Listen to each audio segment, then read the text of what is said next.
నమస్తే friends, welcome back to my channel Bhavani ఇంటి విలువలో. నేను మీ భవానీ. ఈరోజు బెండకాయ ఫ్రై మీ ముందుకు తీసుకొచ్చానండి. చాలా చాలా టేస్ట్గా ఉంటుంది. బెండకాయ ఫ్రై చేసుకొని టమాటా రసం అయినా, సాంబార్ అయినా, పచ్చి పులుసు అయినా చేసుకొని, పెరుగు చారైనా చేసుకొని తినచ్చండి. టేస్ట్ మాత్రం చాలా బాగుంటుంది. బెండకాయ ఫ్రై పిల్లల నుంచి పెద్దవాళ్ళ వరకు చాలా మంచిది, ఎవరైనా తినచ్చు.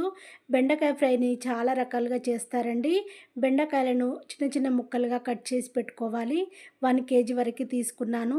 ఉల్లిపాయ ముక్కలు, పచ్చిమిర్చి ముక్కలు, కరివేపాకును తీసుకోవాలి. స్టవ్ పైన ప్యాన్ పెట్టేసుకోవాలి. ప్యాన్ వేడయ్యాక 2 స్పూన్ల వరకు ఆయిల్ వేసేసుకోవాలి. శనగపప్పు, మినప్పప్పు, ఆవాలు, జీలకర్రని వేసేసుకొని రెడ్గా ఫ్రై చేసుకోవాలి. 2 ఎండుమిర్చిని తుంచి వేసేసుకొని రెడ్గా ఫ్రై చేసుకోవాలి.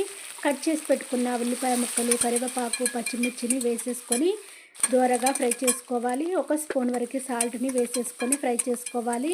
మిర్చి వేసాం కదా, కారంగా ఉండదు. ఇలా ముందే మనం సాల్ట్ వేసి ఫ్రై చేయడం వల్ల అప్పటికప్పుడు ఫ్రెష్గా రెడీ చేసి పెట్టుకున్న అల్లం వెల్లిగడ్డ పేస్టే వేసుకోవాలి. ముందే చేసిందైతే బెండకాయ ఫ్రైలో అంత బాగుండదు, టేస్ట్ ఉండదు.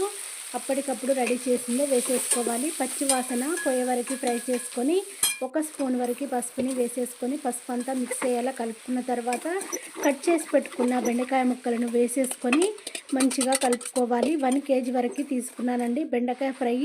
ఇంట్లో అందరం చాలా ఇష్టంగా తింటాము. బెండకాయ ఫ్రై చాలా ఇష్టం మాకు. మూత పెట్టేసుకొని ఒక 5 మినిట్స్ వరకు మగ్గించుకోవాలి. 5 మినిట్స్ తర్వాత మూత తీసుకొని బెండకాయ ముక్కలని మళ్ళీ ఒకసారి కలుపుకోవాలి. మధ్యలో ఒకసారి మళ్ళీ కలుపుకోవాలి. లోపల జిగురు రాకుండా ఉంటుంది, అడగంటకుండా ఉంటుంది. లో ఫ్లేమ్లోనే ఫ్రై చేసుకోవాలి. బెండకాయ ఫ్రై చపాతీలోకైనా, రైస్లోకైనా చాలా బాగుంటుందండి. 5 మినిట్స్ వరకు మళ్ళీ మూత పెట్టేసుకొని మూత తీసుకొని మళ్ళీ ఒకసారి కలుపుకోవాలి. చూపిస్తున్నాను చూడండి, ఇంత జిగురు లేదు, పొడి పొడిగా వచ్చింది బెండకాయ ఫ్రై అయితే.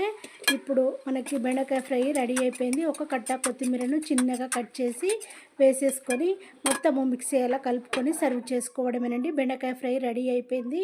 నేను చేసిన ఈ బెండకాయ ఫ్రై వీడియో నచ్చినట్టయితే మీ వాళ్ళందరికీ షేర్ చేయండి. నా ఛానల్ని సబ్స్క్రైబ్ చేసుకోండి. Thank you for watching. నేను మీ భవానీ.